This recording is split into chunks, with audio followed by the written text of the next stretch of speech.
जय हिंद साथियों फिर से एक नई वीडियो पर स्वागत है आपका। आज की इस वीडियो में देखिए आपको एक मैं प्रश्न बताने वाला हूँ। तो देखिए मैं जो पहला प्रश्न आपका था लॉन्ग क्वेश्चन यानी जिसे दीर्घ उत्तरी प्रश्न कहा जाता है, तो पहला प्रश्न मैं करा चुका हूँ। ये आपका रहेगा दूसरा प्रश्न और यह भी लॉन्ग क्वेश्चन है। नागरिक शास्त्र यानी सिविक्स के महत्वपूर्ण लॉन्ग क्वेश्चन दीर्घ उत्तरी प्रश्न। यह प्रश्न आपके बोर्ड एग्जाम में 8 नंबर का पूछा जाता है, यानी आपका 16 नंबर इस वीडियो से बिल्कुल पक्का हो जाएगा। 16 नंबर पक्का हो जाए क्योंकि 8-8 नंबर के कितने 2 प्रश्न पूछे जाते हैं और दोनों प्रश्न इस साल बोर्ड एग्जाम में यही प्रश्न आएगा। आप इसकी गारंटी ली क्यों, कैसा गारंटी है? तो देखिए यह प्रश्न 2020 में पूछा गया था। तो जो भी क्वेश्चन आता है ना आपके बोर्ड एग्जाम में वह 10 साल के अंदर ही आता है। इसलिए मैं जो भी क्वेश्चन आंसर कराता हूँ वो 10 साल के रिपीटेड क्वेश्चन है जो हर साल आपके बोर्ड एग्जाम में पूछे जाते हैं। तो देखिए चलिए तब आज की इस वीडियो को मैं शुरू करता हूँ और आप अपना मन, आप अपना ध्यान अभी हमारे तरफ लगा दीजिए, स्क्रीन पर लगा दीजिए और इस वीडियो को ध्यान से देख लीजिए। जब आप पढ़ लें आप इसको, आप अपने कॉपी में लिख लें और आपको इसको समझना है और समझकर मेन पॉइंट को याद कर लेना है। जब आप पढ़ लेंगे आपको याद हो जाएगा, आप समझ लेंगे, तो आप जाइए इसके बाद खेलिए, कूदिए, घूमिए, टहलिए। मैं आपको मना नहीं कर रहा हूँ, लेकिन मैं आपको कह रहा हूँ जो आपका समय है, जो आपका बोर्ड एग्जाम है, वह आपके जीवन में सिर्फ एक बार आता है, हमेशा नहीं आता है। इसलिए एक बार पढ़ लीजिए, आपका यह मार्कशीट आपके पूरा जीवन भर काम देगा। बाकी आगे क्या दिक्कत होंगी, कोई और क्वेश्चन चाहिए, कोई इंपोर्टेंट क्वेश्चन चाहिए, बहुविकल्पी, लघु उत्तरी, दीर्घ उत्तरी, कोई भी किसी भी सब्जेक्ट का चाहिए तो आप कमेंट कीजिए, आपको मैं इस टॉपिक पर तुरंत ही वीडियो बनाकर दे दूंगा। तो आपका प्रश्न क्या पूछा है कि दक्षेस जिसे क्या कहा जाता है, सार्क भी कहा जाता है, से आप क्या समझते हैं, इसकी संरचना प्रणाली को समझाइए। फिर यही प्रश्न अथवा इस तरह से भी पूछ सकता है कि दक्षेस यानी सार्क के गठन के मुख्य उद्देश्य बताइए या बतलाइए। मेन पॉइंट क्या पूछा जा रहा है, दक्षेस के बारे में। किसे? दक्षेस, जिसे क्या कहा जाता है इंग्लिश में, सार्क। तो देखिए सार्क यही है, SAARC, सार्क। इसका फुल यहाँ पर फुल नेम है, अभी मैं आपको आगे बताऊंगा। तो आप इसी के बारे में आपको इसका उत्तर अब लिखना है। अब आप उत्तर कैसे लिखेंगे? उत्तर लिखेंगे सार्क, हेडिंग डाल देंगे आप सार्क, या ऐसे ही लिख देंगे। पहले आप हेडिंग डाल दीजिए सार्क, फिर ऐसे आप अंडरलाइन कर दीजिए, ठीक। उसके बाद आप लिखना चालू कीजिए सार्क, SAARC, सार्क, जिसका फुल फॉर्म क्या होता है?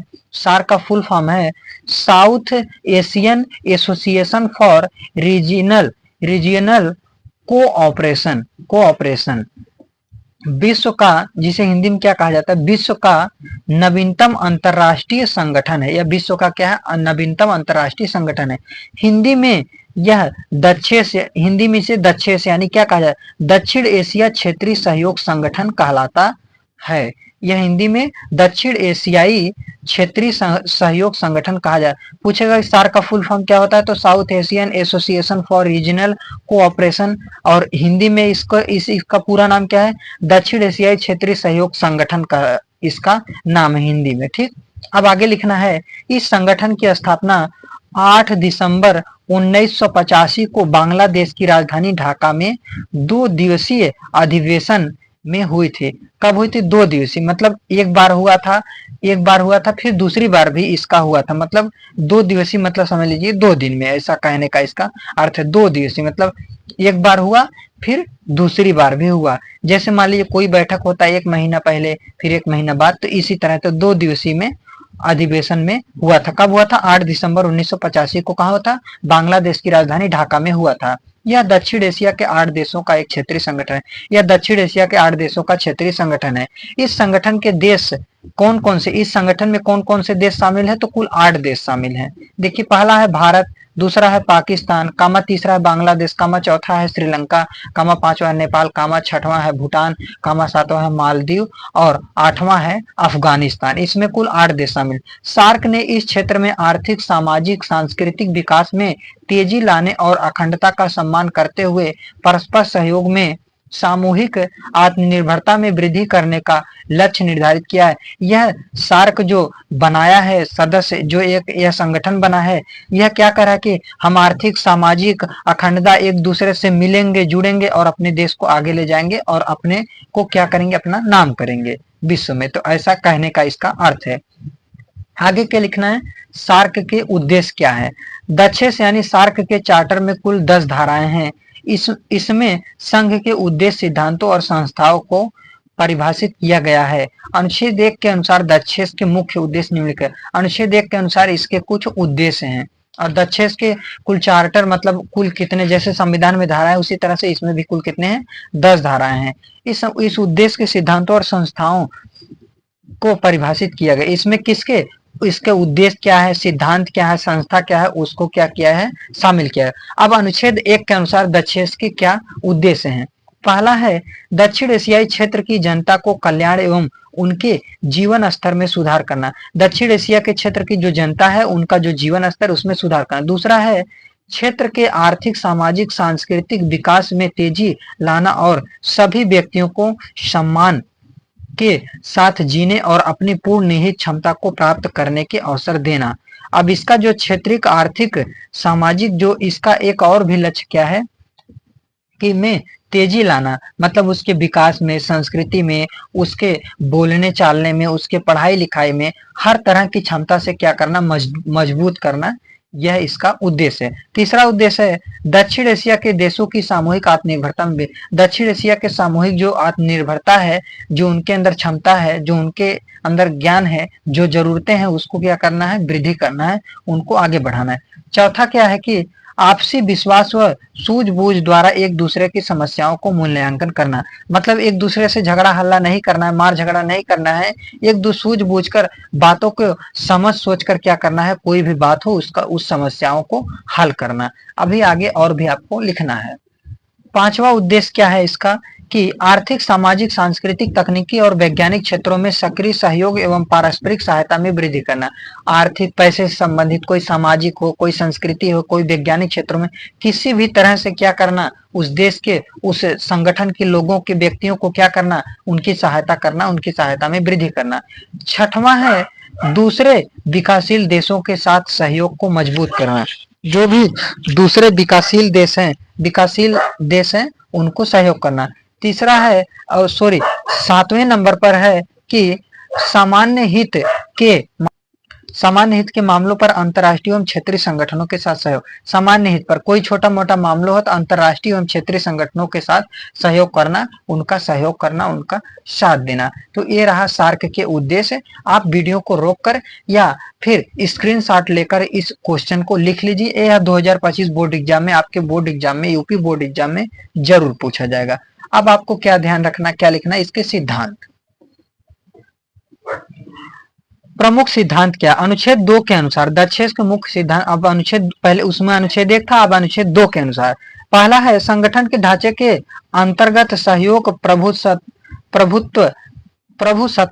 प्रभुसत्ता संपन्न समानता, क्षेत्रीय अखंडता, राजनीतिक स्वतंत्रता, दूसरे देशों के आंतरिक मामलों में हस्तक्षेप न करना तथा अपनी हित के सिद्धांतों का आदर करना।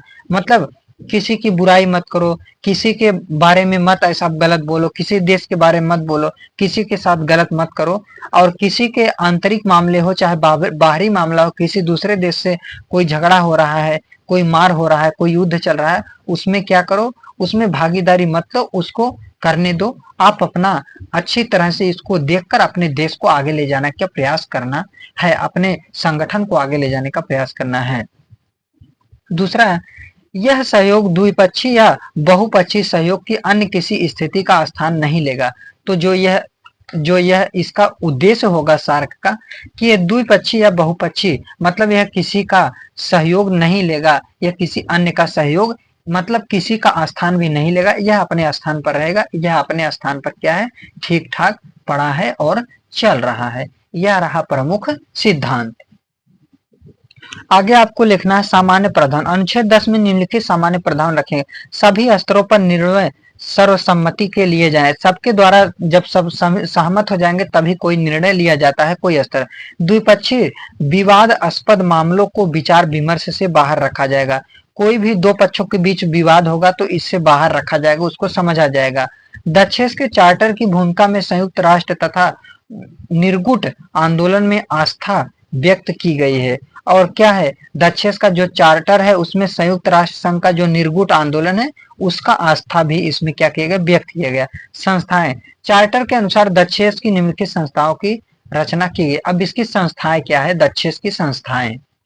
अब अगला हेडिंग आप क्या लिखेंगे, संस्थाएं। पहला संस्था क्या है, शिखर सम्मेलन। प्रतिवर्ष एक शिखर सम्मेलन का आयोजन होगा जिसमें सदस्य देशों के शासनाध्यक्ष भाग लेंगे। हर एक वर्ष क्या होगा, एक एक क्या होगा, शिखर सम्मेलन होगा जिसमें शासनाध्यक्ष जो होंगे सार्क के वह शामिल होंगे। दूसरा, मंत्री परिषद। सदस्य के देशों के मंत्रियों को परिषद को मंत्री परिषद कहा जाए। सदस्य के विदेशों के जो मंत्री परिषद होते हैं उनको क्या कहा जाता है, मंत्रियों के परिषद को मंत्री परिषद कहा जाता है।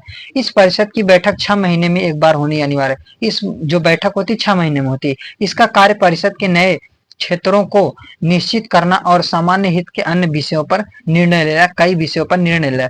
तीसरा है अस्थायी समिति।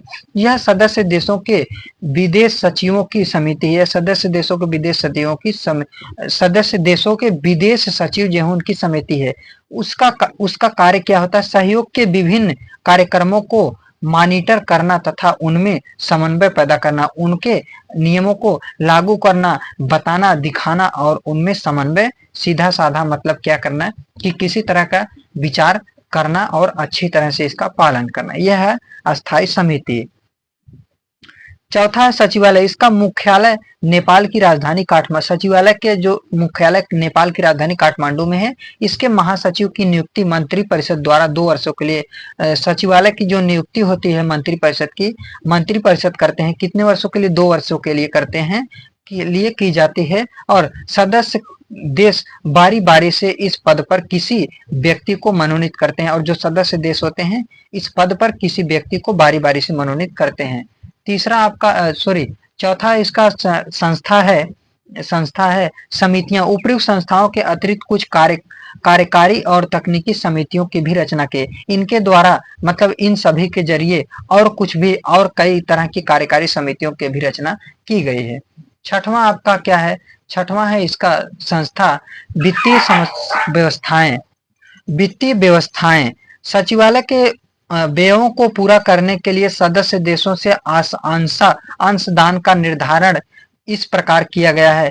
भारत 32% देगा, पाकिस्तान 25% देगा, नेपाल 11% देगा, बांग्लादेश 11% देगा, श्रीलंका 11%, भूटान 5% और मालदीव 5%। कुल इतना परसेंट क्या देंगे अगर कोई वित्तीय समस्या आ रही। तो दोस्तों आज के लिए बस इतना ही, मिलते हैं कल की वीडियो में। अगर आपको वीडियो पसंद आई हो तो चैनल को सब्सक्राइब कर दीजिएगा, वीडियो को लाइक कर दीजिए, शेयर कीजिएगा, किसी टॉपिक पर भी कमेंट कीजिएगा। आज के लिए बस इतना ही। जय हिंद, जय भारत।